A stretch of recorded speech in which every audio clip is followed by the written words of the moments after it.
Hello दोस्तों, बहुत प्यारा देवी भजन गीत सुनाने जा रही हूँ। गीत कैसे लगेगी कमेंट बॉक्स में ज़रूर बताइएगा। बहुत मज़ेदार धमाकेदार देवी गीत है, तो कमेंट में ज़रूर बताइए गीत कैसे लगी। जय माता दी। नव दिन तोहर मैया करिला पूजनवा, नव दिन तोहर मैया करिला पूजनवा हो।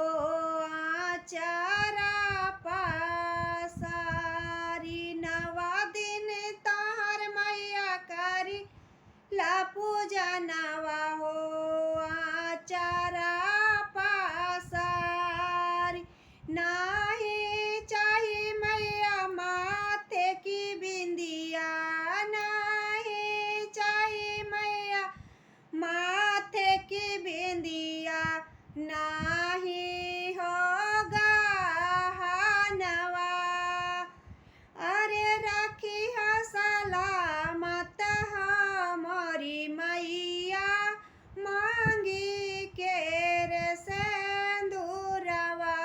अरे रखी है सलामत हे मोरी मैया, मांगी के रे सिंदूरवा। गैया के गोबर से अंगन लिपवनी हो, कलशा भराई रखवली।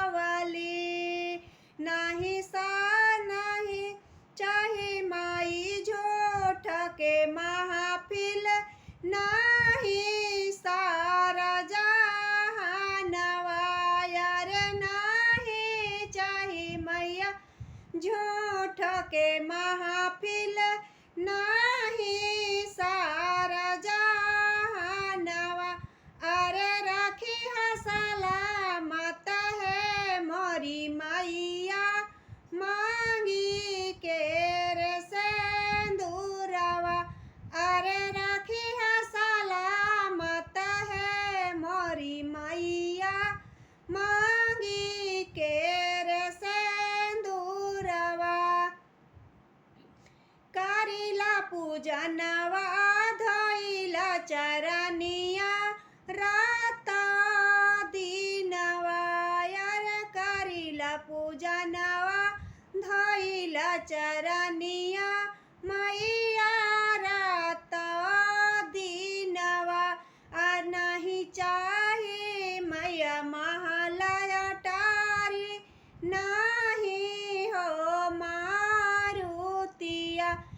अरे रखी है सलामत है मोरी मैया, मांगी के रे सिंदूरवा।